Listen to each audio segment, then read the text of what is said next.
Hey, good morning once again, options traders, and happy Wednesday, happy hump day. Kind of a special day there for all of the working people out there. We always look forward to that. So I thought let's do a special video about what's special about Delta 65.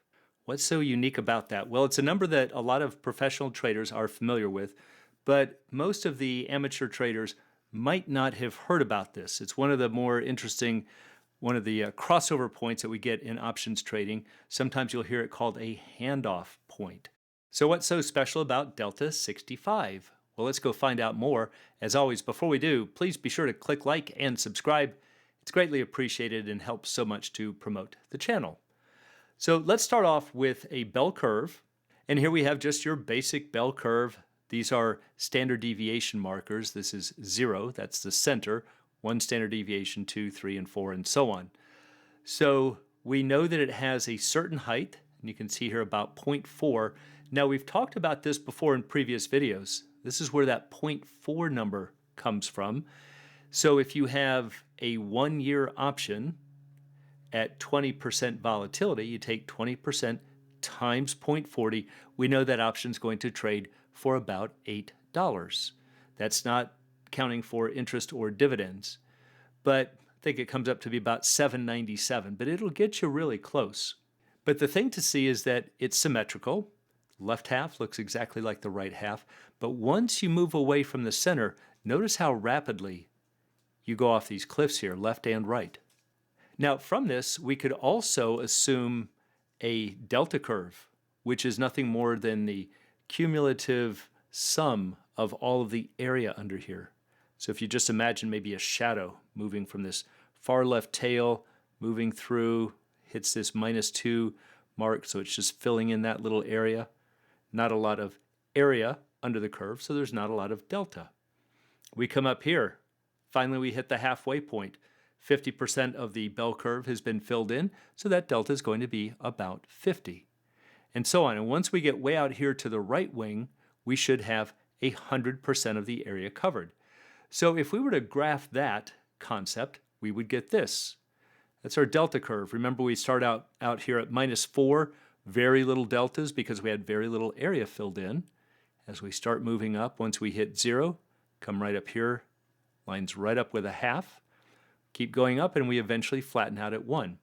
So let's overlay these together. Now to do it, remember the previous curve had a height of 0.4, so it's way down here. So we can standardize it by just dividing everything in that bell curve by 0.4. We'll just make that 0.1. So when we overlay them, there we go. Now we can see that center point is at 1. So they're still in the same proportions, we've just rescaled them. But the point to see is that eventually our deltas must cross. There's a point where the black line falls significantly, the red line ramps up significantly until they cross. So your gamma and theta live on this black curve, the height of that curve, but your delta lives in the area. And so what we're curious about is what happens when they cross. So to do that, let's find a different chart. And here what I've done is I've scaled it according to deltas. So the way that we read this is we're looking at the extrinsic value as a fraction of the option. So think about this. If it has a delta of 0.01, way out of the money, 100% of its value comes from the extrinsic value, and that's why it's lining up with 1. If we have a delta of 0.22, still an out of the money option, 100% of its value comes from extrinsic value. But once we fall off this cliff here to the right of 50 delta, then we start losing some of the extrinsic value. We're replacing it with intrinsic value, and look at how quickly that drops off. So notice something interesting. The point where we get 50% right there looks like it lines up just shy of 67 deltas. And that's always going to be true, more or less. It's probably a range of maybe 62 to 65, depending on different parameters that you put into it. But just for round numbers, we like to say around delta 65. And what that means is that the intrinsic value equals the extrinsic value. And that will always happen at, again, roughly this 65 delta number. So at roughly delta 65, the intrinsic value equals the extrinsic value. If you are below 65 delta, the option is driven more by gamma and by theta. If you're above 65 delta, the option is driven more by delta. So this is one of the reasons that we push it even higher for the stock replacement strategy and go up to 80. But the point is that this is a very critical transition point where we start getting away from theta. It's not weighing on the option as much, and we're being driven more by delta. So what's the point of this video? Well, if you're trading gamma, that's really part of your goal, a reasonable place to close is at roughly 65 delta, because your gamma is basically tapped out there. You're starting to become more delta driven. However, another thing to think about, if you hit delta 65 and the stock starts running, people say, oh, but I've got all this theta. Not really true. Theta is becoming less of a concern. So it can pay to hold since theta is less of a threat and delta is starting to dominate. But that will happen at roughly the 65 delta point. So let's jump over to an option pricing model and see if this really holds true. All right, so here we are in the option-price.com pricing model, and we've got the underlying stock at 100, strike at 100, 30 days to expiration, no interest or dividends, volatility at 20%. So once we hit calculate, the option is theoretically worth $229. Remember what that means. Without commissions, if you bought or sold this option hundreds of times over, you would be expected to just break even. But the question we want to ask now is, at what point, in terms of deltas, will the intrinsic value equal the extrinsic value?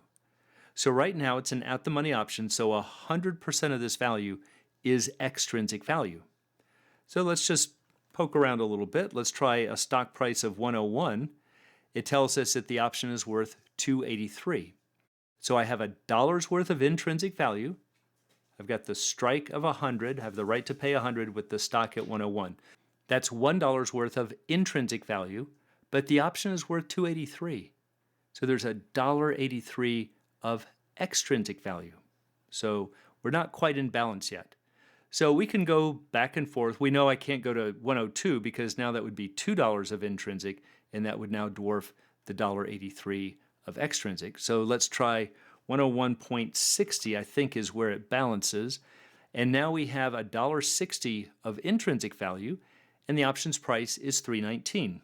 So if we take the $3.19 minus $1.60's worth of intrinsic value, we have $1.59, close enough, worth of extrinsic value. So that's basically where the intrinsic value equals the extrinsic value. And look where we are, delta 62. Okay, so that's always going to be true. Again, not exactly, but in this range of maybe 62 to 64, somewhere in there, maybe 65. Let's try it with stock back at 100. Let's go back to, let's try a longer dated one. Let's try 365 days. We'll keep the volatility the same. Now we see it's trading for about 8. Again, remember at 20% vol, there was that 0.4 scaling factor we saw in the bell curve, and I mentioned it. 0.4 times 20 is in fact 8, or roughly. I think I said it was 797, but that's where that 0.4 comes in handy. But now let's take a look at this intrinsic-extrinsic value relationship. So let's go up to maybe 103, see what happens. I now have $3 of intrinsic, but the option's worth $967. So I have $667 of extrinsic. So we're not even close. So we've got to bump this up a bit more here. Let's go to 105. Now I have $5 of intrinsic value, and the option is 1091, so I have 591 of extrinsic. So we're getting closer. So let's try 105.50, see what happens there. And I have $5.50 of intrinsic, subtract off from 1123, that gives us 573 of extrinsic. So we're getting closer. Okay, so let's bump it up maybe another 10 cents here. We'll go to 105.60. So I have $5.60 of intrinsic. The option is worth $11.29. And so that gives me $5.69 of extrinsic. So again, pretty close. But you can already see delta 65.